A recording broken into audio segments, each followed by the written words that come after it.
Hello everyone. आज हम लोग सॉल्व कर रहे हैं एनसीईआरटी एक्सरसाइज 4.1 के सारे क्वेश्चंस एक ही वीडियो में। चलिए देखते हैं। क्वेश्चन नंबर 1 है। क्वेश्चन नंबर 1 की पार्ट कर रहे हैं। इसमें हमें प्रूफ करना है कि क्वाड्रेटिक इक्वेशन है या नहीं है। ठीक है, तो हम सबसे पहले यहाँ से करेंगे x+1 का होल स्क्वायर में हम आइडेंटिटी यूज़ करेंगे ये वाली। ए की प्लेस पे हमारे पास में x है और बी की प्लेस पे 1 है। ठीक, x² + 2ab मतलब 2x + 1 स्क्वायर मतलब 1। ये इन दोनों का आपस में मल्टीप्लाई होगा 2x - 6। 2x से 2x कैंसिल, 1 - 6 इधर आएगा तो हो जाएगा +6। ठीक, तो ये हो गया x² + 7 = 0। तो ये क्वाड्रेटिक इक्वेशन है, क्योंकि अगर पावर मैक्सिमम पावर 2 है, उसके बाद में अगर 10 बाकी टर्म्स 0 है तो कोई फ़र्क नहीं पड़ता। आपको पावर देखनी है स्क्वायर, क्योंकि जो बेसिक इक्वेशन होता है क्वाड्रेटिक इक्वेशन का होता है ax² + bx + c। ठीक है, तो आपके पास में स्क्वायर पावर है तो yes, it is a quadratic equation. Next है x² - 2x -2 का अंदर मल्टीप्लाई करेंगे तो जाए -6 + 2x। सबको एक तरफ ले आएंगे हम, -2x + 6 - 2x = 0। तो हो जाएगा x² - 4x + 6 = 0। तो yes, it is also a quadratic equation. ठीक है, नेक्स्ट क्वेश्चन है हमारे पास में। नेक्स्ट पार्ट है, दो ब्रैकेट्स दोनों तरफ दिए गए LHS और RHS है ना। तो ये हमारा हो जाएगा x का मल्टीप्लाई दोनों के साथ होगा x² + x, -2 का भी होगा -2x - 2 x² + 3x -x - 3। x² से x² कैंसिल हो गया यहाँ बचा -x - 2। हालांकि ये नहीं है, क्योंकि अगर x² ही कैंसिल हो गया है तो क्वाड्रेटिक इक्वेशन तो है ही नहीं, इसके आगे आपको सॉल्व करने की ज़रूरत भी नहीं है। तो no, it is not a quadratic equation, क्योंकि क्वाड्रेटिक इक्वेशन होने के लिए x² से इक्वेशन का शुरू होना जरूरी है। नेक्स्ट क्वेश्चन है, दो ब्रैकेट दिए हैं, उधर भी ब्रैकेट है, सेम प्रोसेस है। x का मल्टीप्लाई दोनों के साथ होगा 2x² + x, यहाँ -3 का भी होगा -6x ± -3 = x² + 5x। यहाँ 2x² सॉल्व करेंगे -5x -3, RHS को भी LHS की तरफ ले आएंगे, -5x = 0। 2x में से x गया तो x², ये हो जाएगा -10x -3 = 0। तो क्या क्वाड्रेटिक इक्वेशन है? Yes, it is a quadratic equation. ठीक, नेक्स्ट क्वेश्चन है हमारे पास में 2x - 1, अगला ब्रैकेट x - 3, सेम दो ब्रैकेट उधर भी दिए हैं अलग अलग से, x + 5 x - 1। प्रोसेस वही है, दोनों के साथ मल्टीप्लाई, ये होगा 2x² - 6x। अगर ये आपको नहीं करना आता है तो मैंने शॉर्ट्स में वीडियो डाली हुई है ये सॉल्व करने के लिए भी। -x + 3 x² - x + 5x - 5। 2x², ये हो जाएगा -7x + 3 -x² + 5 - 1, तो ये हो जाएगा -4x + 5 = 0। कैसे हो जाएगा? 5 में से 1 गया तो हमारे पास में बचेगा +4x। ठीक है, क्लियर। ये 2x² में से x² गया तो x², 7 8 9 10 11 11x + 8। Yes, it is a quadratic equation. ठीक है, क्वाड्रेटिक इक्वेशन का जो मेन इक्वेशन है वो पता होना चाहिए, बाकी क्वेश्चन ईजी होते हैं और सारे फॉर्मूले। यहाँ पे हमें दिया हुआ है x² + 3x, इधर कुछ भी सॉल्व नहीं करना है, एज इट इज़ आएगा। यहाँ हम a - b का होल स्क्वायर लगाएंगे, a - b का होल स्क्वायर है a² - 2ab + b²। ठीक, तो यहाँ हो जाएगा x² - 2 = 4x + 4। सब x² से x² कैंसिल हो गया। अब जो भी बचा है उसको ऐसा कैसा लिख देंगे, बट हमारा x² है ही नहीं, तो ये क्वाड्रेटिक इक्वेशन नहीं है। No, it is not a quadratic equation. ठीक है, अब नेक्स्ट क्वेश्चन है हमारे पास में, वहाँ पे क्यूब की आइडेंटिटी यूज़ करनी है। मैंने आइडेंटिटी भी मेंशन की साथ में, पुट करते हैं। ये हो जाएगा x³ + 2³ मतलब 8 + 3x² + b + 3x + b² 2² = 2x का मल्टीप्लाई दोनों के साथ होगा तो ये हो जाएगा 2x³ - 2x। देखते सही बच्चे यस नो लिख देते हैं, नहीं लिखना है आपको, सॉल्व करना है। मे भी आगे कुछ कट जाए, मे भी नोट भी नहीं भी कटे। x³ प्लस 8 प्लस ये हो जाएगा 3 टू ज़ा 6x² प्लस ये हो जाएगा 2 टू ज़ा 4 4 टू ज़ा 12x minus 2x³ plus 2x equal 0। यहाँ बचेगा हमारे पास -x³। -x³ से अगर इक्वेशन स्टार्ट हो रही है x³ से तो क्वाड्रेटिक इक्वेशन नहीं है, बट इसको सॉल्व कर लेते हैं। प्लस 6x² प्लस 14x प्लस 8 equal 0। No, it is not a quadratic equation. अब नेक्स्ट हमारे पास में है x³ minus 4x² minus x plus 1 x minus 2 का होल क्यूब। यहाँ पे भी होल क्यूब की आइडेंटिटी लगेगी माइनस वाली जो मैंने मेंशन की हुई है। x³ minus 4x² minus x plus 1, यहाँ हो जाएगा x³ माइनस सेम 8 होगा माइनस 3x², b की प्लेस पे लिखेंगे 2, माइनस नहीं लिखेंगे -2 क्योंकि हम माइनस की ही आइडेंटिटी लगा रहे हैं ना। x² ये हो जाएगा x³ minus 4x² minus x plus 1, इधर बचेगा x³ minus 8 minus 6x² plus 4 × 12x। x³ से x³ कैंसिल। क्लियर? ये क्वाड्रेटिक इक्वेशन तो नहीं है, पर इसे आप सॉल्व कर सकते हैं। -x minus 12x plus 1 plus 8 equal 0। तो हो जाएगा 2x² minus 13x plus 9 equal 0। नहीं, x³ से x³ कट गया, सॉरी ये क्वाड्रेटिक इक्वेशन है, अगर मैंने कुछ गलत बोला है पहले तो। ठीक है, ये हो गया। अब हमारी इस चैप्टर की वर्ड प्रॉब्लम जो है हम सॉल्व करेंगे। वर्ड प्रॉब्लम में आपको बस इक्वेशंस बनाना है और कुछ भी नहीं करना है ना, मतलब इक्वेशन बनाना है, आगे सॉल्व नहीं करना है। आगे सॉल्व करना आना चाहिए, वो हम आगे देखेंगे, बट इक्वेशन बनाते हैं। चलिए, पहले लिखा है the area of rectangle plot is 528 metre square. The length of the plot in is 1 more than the breadth. मतलब कि जो लेंथ है वो ब्रेथ के ऊपर डिपेंड कर रही है, तो हम पहले लेंथ मानेंगे। क्वाड्रेटिक इक्वेशन है, 2 वेरिएबल नहीं ले सकते। लेट दी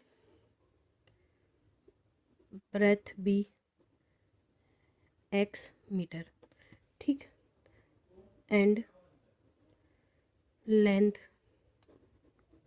विल बी, क्या हो जाएगी लेंथ, क्या बोला है उन्होंने, length of the plot is 1 more than and twice, मतलब इससे एक ज़्यादा और इसका ही एक ट्वाइस है। ठीक, अब वो क्या बोल रहे हैं, we need to find the length and breadth, और एरिया हमें गिवन है। हमें पता है रेक्टेंगल का एरिया क्या होता है, area of rectangle, rectangular plot equal L into B, है ना। एरिया कितना दिया है 528, इक्वल एल हमारा है, हो जाएगा 2x प्लस 1 ब्रैकेट के बाहर ब्रेथ x है। सॉल्व करेंगे, 528 equal 2x² plus x, 2x² plus x minus 528, ये हमारी इक्वेशन हो गई है ना। उन्होंने इक्वेशन फॉर्म करने का बोला था। ठीक, लेंथ एंड ब्रेथ को फाइंड भी करना है, तो हम फाइंड भी कर लेते हैं। तो फैक्टर निकालने के लिए हम इसमें फैक्टराइजेशन मेथड यूज़ कर रहे हैं। ठीक है, तो फैक्टराइजेशन मेथड हमारी क्या है, 2 × 528 हमारा हो जाएगा 1056। ठीक, उसको लिखना नहीं है, माइंड में रखना है।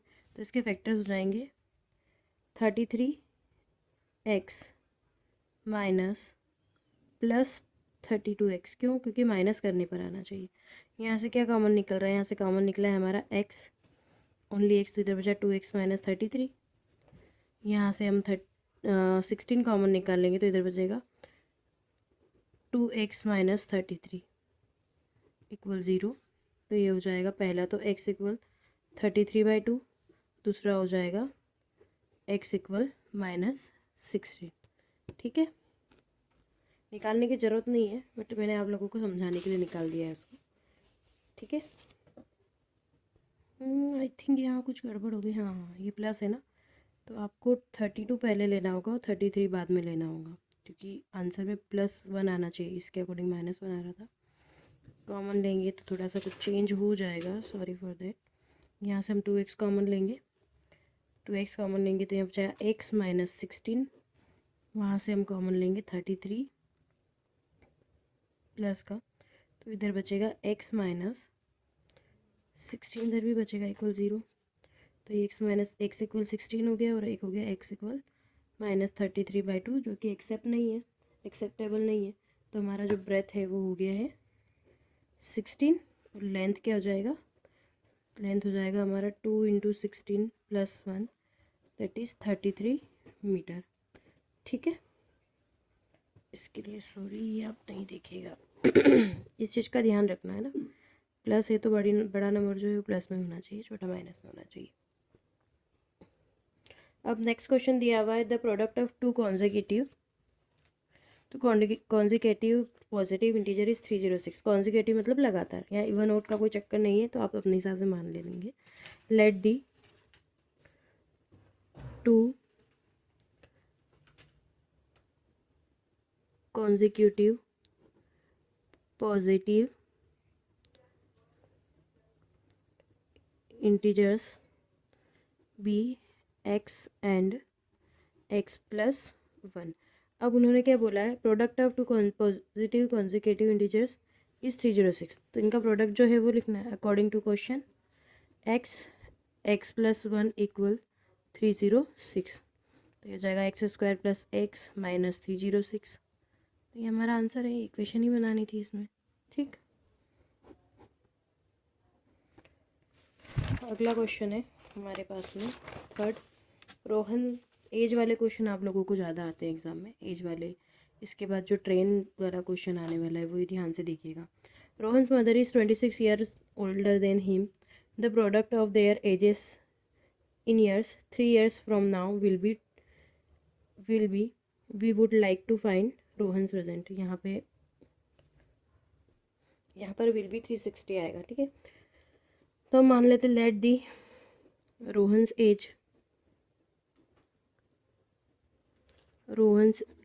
B x. अब क्या बोल रहे हैं, mother age is 26 older than, मतलब उसकी मम्मी उससे 26 साल बड़ी है। आप एक ही वेरिएबल लेंगे and mother's age will be 26 + x या x + 26। ठीक है, अब वो बोल रहे 3 साल बाद। तो अकॉर्डिंग टू क्वेश्चन पहले हम क्या करेंगे, दोनों की एज में 3 ऐड कर देंगे। तो ये हो जाएगा हमारा x + 26 + 3, है ना। 3 साल बाद में 3 years from now the product of their edges, product है तो यहाँ मल्टीप्लाई का साइन आएगा। प्रोडक्ट कितना दिया है 360। वो बोल रहे 3 साल बाद दोनों की एज का जो प्रोडक्ट होगा वो होगा 360। ठीक है, मतलब हमने दोनों की एज में पहले 3 ऐड कर दिया और उनका प्रोडक्ट कितना होगा 360। क्लियर, इसको सॉल्व करेंगे तो x + 3 x + 29 = 360। सॉल्व करेंगे x² + 29x + 3x + 87 = 360। x² + 32x + 87 - 360। 360 में से हम इसको सब्ट्रैक्ट करेंगे। x² + 32x माइनस ये हो जाएगा 273 = 0। अगर आगे एज निकालने को आए तो आपको आगे सॉल्व भी करना है इसको। अब आता है आपका मोस्ट टाइम पे क्वेश्चन, जो एक तो एग्जाम में आ ही जाता है। A train travels a distance of 480 kilometre.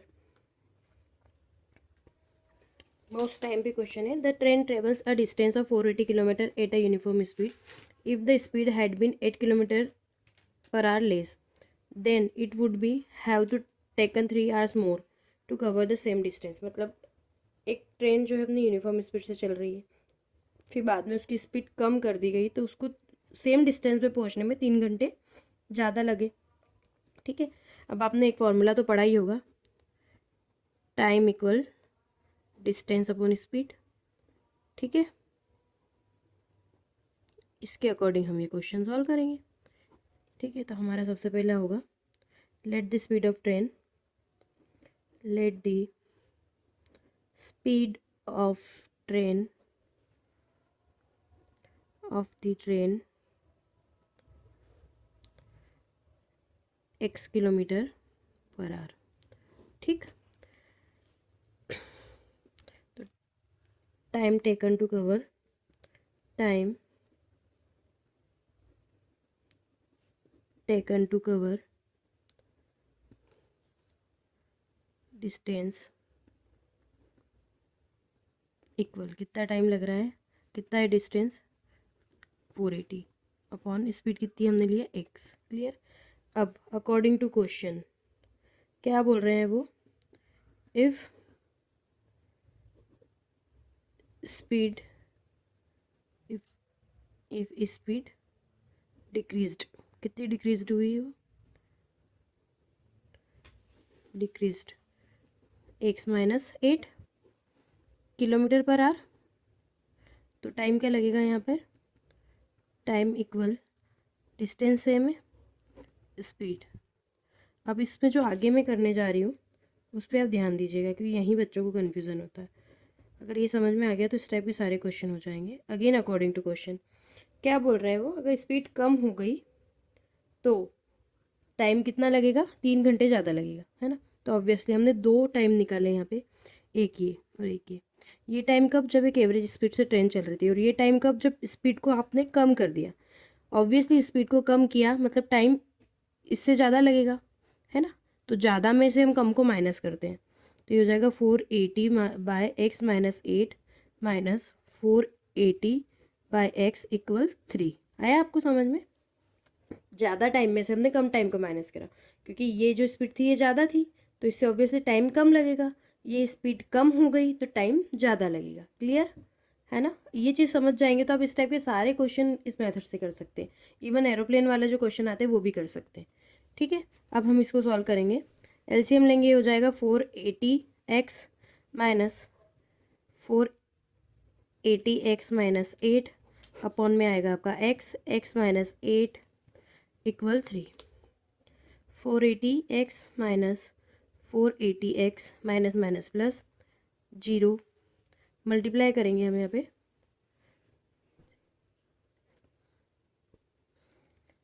3840, है ना। ठीक, ये हम उधर ले जाएंगे तो ये 3x हो जाएगा, 3x का अंदर मल्टीप्लाई करेंगे। चलिए एक स्टेप और बढ़ा देते हैं, कैंसिल। यहाँ हमारे पास बचा 3840 equal 3x² minus 24x, 3x² minus 24x minus 3840 equal 0। अब सब में 3 कॉमन आ रहा है, 3 कॉमन ले लेते हैं। x² minus 8x minus 1280 equal 0। 3 से डिवाइड कर देते हैं पूरी इक्वेशन को। 8x minus 1280 equal 0। ये हमारी इक्वेशन बनी है। आगे अगर स्पीड कुछ निकालना हो तो आप इसको मिडिल टाइम स्प्लिट कर सकते हैं। मोस्ट टाइम भी क्वेश्चन है। ये चीज़ ध्यान रखेगा, ज़्यादा समय में से कम समय को हमने सब्ट्रैक्ट किया तो जो टाइम ज़्यादा लग रहा था वो निकल गया। ये चीज़ समझ गए तो सारे क्वेश्चन हो जाएगा। इसके बाद भी नहीं समझ में आ रहा है तो मुझे कमेंट बॉक्स में ज़रूर लिखिएगा। मैं इसी टाइप के और भी क्वेश्चंस के वीडियो बनाऊंगी, थोड़ा सा और इजी वे में करने की कोशिश करूँगी तब जिससे आप सबको हेल्प मिले। तो प्लीज़ मेरे चैनल को सब्सक्राइब कीजिएगा, शेयर कीजिएगा, वीडियोज़ को सपोर्ट कीजिएगा। Thank you.